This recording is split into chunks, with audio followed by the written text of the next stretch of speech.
ইরানে হামলার জন্য ইসরায়েলকে ভয়াবহ পরিণতি ভোগ করতে হবে বলে হুঁশিয়ারি দিয়েছেন ইরানের সর্বোচ্চ নেতা আয়াতুল্লাহ আলী খামেনি। হামলা বন্ধ না হলে পাল্টা হামলার তীব্রতা বাড়বে। এই হুমকি ইরানের ইসলামিক রেভলিউশনারি গার্ড কর্পসের। অন্যদিকে ইরানের সব স্তরে হামলা চালানোর হুমকি দিয়েছেন ইসরায়েলের প্রধানমন্ত্রী বেনিয়ামিন নেতানিয়াহু। তবে শান্তি চাইলে ইরানকে পরমাণু কার্যক্রম বন্ধের কথা বলেছেন মার্কিন প্রেসিডেন্ট ডোনাল্ড ট্রাম্প। আর ইরানে ইসরায়েলের হামলার নিন্দা জানিয়েছেন রুশ প্রেসিডেন্ট ভ্লাদিমির পুতিন। ইরানের আইআরজিসি জানিয়েছে ইসরায়েল এমন সব স্থাপনায় আঘাত এনেছে যেগুলো যুদ্ধবিমান চালানোর জ্বালানি উৎপাদন এবং বিদ্যুৎ সরবরাহে জড়িত। ইসরায়েলের আক্রমণের সময় 3টি ক্রুজ মিসাইল, 10টি ড্রোন এবং আরও অসংখ্য ছোট ড্রোন শনাক্ত করে ধ্বংস করা হয়েছে বলে জানিয়েছে ইরান। এই বিবৃতিতে আইআরজিসি হুঁশিয়ারি দিয়ে বলেছে, ইসরায়েল যদি হামলা অব্যাহত রাখে তাহলে ইরানের প্রতিরোধমূলক আক্রমণ আরও জোরালো ও বিস্তৃত হবে। একই দিন ইরানের সর্বোচ্চ নেতা আয়াতুল্লাহ আলী খামেনি হুঁশিয়ারি দিয়ে বলেছেন, ইরানে হামলা করে কঠিন জবাব ছাড়াই ইসরায়েল পার পেয়ে যাবে তা ভাবার কোনো কারণ নেই। এই সংঘাত একতরফা হামলার মধ্য দিয়ে সব শেষ হয়ে যাবে এমনটা ভাবলে ভুল হবে। তাদের জীবনে বিপর্যয় নেমে আসবে, এতে কোনো সন্দেহ নেই। আমাদের বাহিনী এই হামলার উপযুক্ত জবাব দিতে প্রস্তুত আছে। তারা একটি যুদ্ধ উস্কে দিয়েছে, এই জঘন্য অপরাধের মূল্য তাদেরকে দিতেই হবে। জবাবে খামেনি প্রশাসনের সব স্তরে তেহরানের তীব্র হামলার পরিকল্পনা নিয়েই ইসরায়েল হামলা শুরু করেছে বলে হুঁশিয়ারি দিয়েছেন ইসরায়েলের প্রধানমন্ত্রী বেনিয়ামিন নেতানিয়াহু। তেহরানে হামলার পূর্ণ পরিকল্পনা আমাদের হাতে রয়েছে। খুব দ্রুতই ইসরায়েলের বিমান বাহিনী পাইলটরা যুদ্ধবিমান নিয়ে তেহরানের আকাশে ছেয়ে যাবে এবং তাণ্ডব চালাবে। আমরা আয়াতুল্লাহ সরকারের সব কার্যালয়, স্থাপনা, গুরুত্বপূর্ণ সব ক্ষেত্রে হামলা করব। তারা কল্পনাও করতে পারছে না আগামী দিনগুলোতে তাদের কিসের মোকাবেলা করতে হবে। এদিকে শান্তি অর্জনের জন্য ইরানকে পারমাণবিক অস্ত্র কর্মসূচি বন্ধ করার আহ্বান জানিয়েছে হোয়াইট হাউস। হোয়াইট হাউসের এক কর্মকর্তা বলেছেন, তেহরান যদি পারমাণবিক অস্ত্র কর্মসূচি বন্ধে প্রস্তুত হয় তবে এখনও শান্তিপূর্ণ সমাধানের সুযোগ রয়েছে। এর আগেই একই কথা বলেছেন মার্কিন প্রেসিডেন্ট ডোনাল্ড ট্রাম্পও। এরই মধ্যে ট্রাম্পের সঙ্গে এক ফোন আলাপে রুশ প্রেসিডেন্ট ভ্লাদিমির পুতিন ইরানে ইসরায়েলের হামলার তীব্র নিন্দা জানান। প্রায় 90 মিনিটের এই আলাপে মধ্যপ্রাচ্যের পরিস্থিতি নিয়ে আলোচনা করেন দুই নেতা। ইরান যুক্তরাষ্ট্রে হামলা চালালে মার্কিন সামরিক বাহিনী এমন প্রতিশোধ নেবে যা আগে কখনো দেখা যায়নি বলে হুঁশিয়ারি দিয়েছেন মার্কিন প্রেসিডেন্ট ডোনাল্ড ট্রাম্প।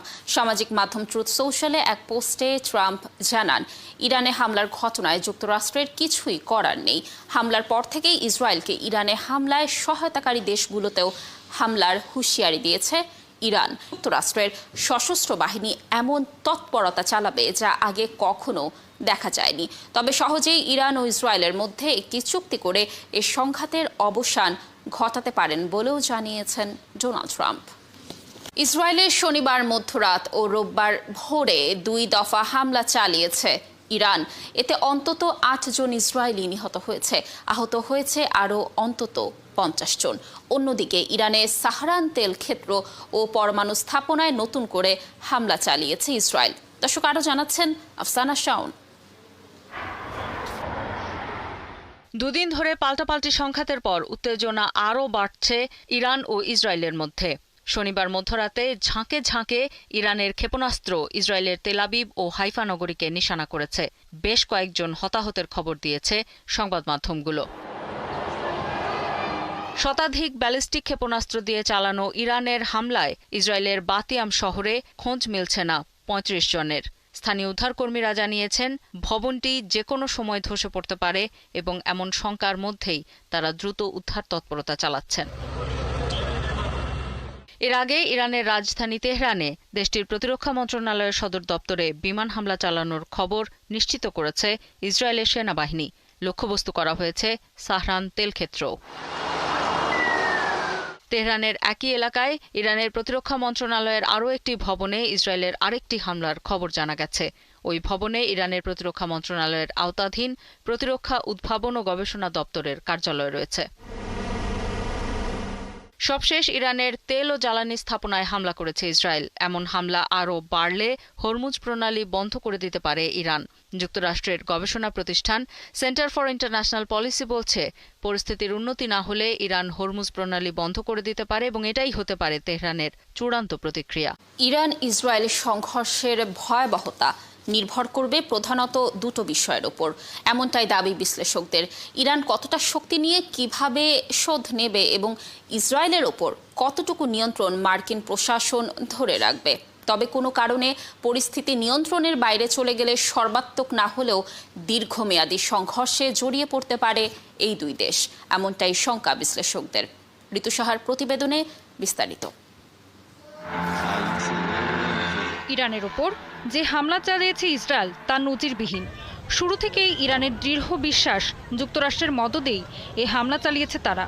এদিকে মার্কিন প্রেসিডেন্ট ডোনাল্ড ট্রাম্প বলেছেন তাদের কাছে হামলার খবর ছিল। তবে চলমান সংঘাত নিয়ন্ত্রণ হারালে ইরাক, গলফ সহ মধ্যপ্রাচ্য জুড়ে মার্কিন ঘাঁটি ও কূটনৈতিক মিশনে হামলা চালাতে পারে তেহরান। এতে ইসরায়েল বা মধ্যপ্রাচ্যে কোনো মার্কিনই ইরানের হামলায় মারা গেলে এই যুদ্ধে জড়িয়ে পড়তে পারে যুক্তরাষ্ট্র। এছাড়া ইসরায়েলের সাথে এই সংঘর্ষের জেরে ইরাক ও উপসাগরীয় দেশগুলো মুখোমুখি অবস্থানে দাঁড়িয়ে যেতে পারে। এই দেশগুলোতে যেমন মার্কিন বিমান ঘাঁটি রয়েছে, তেমনই কয়েকটি দেশ গত বছর ইরানের ক্ষেপণাস্ত্র হামলা ঠেকাতে ইসরায়েলকে গোপনে সাহায্য করেছে বলে শোনা যায়। যদি ইরান এই দেশগুলোতে হামলা চালিয়ে বসে, তবে নিরাপত্তার জন্য তারাই যুদ্ধবিমান নিয়ে মার্কিন বাহিনীকে আসার জন্য আহ্বান জানাবে। এই সংঘাত আরও বৃদ্ধি পেলে পারমাণবিক অস্ত্র অর্জনে আরও বেপরোয়া হয়ে যেতে পারে ইরান। দেশটির কাছে 60% সমৃদ্ধকৃত 400 কেজি ইউরেনিয়াম রয়েছে। গতকালকের হামলার পর ইসরায়েলি এক কর্মী দাবি করেন, আগামী কয়েকদিনের মধ্যেই অন্তত 10টি পারমাণবিক বোমা তৈরি করে ফেলত ইরান।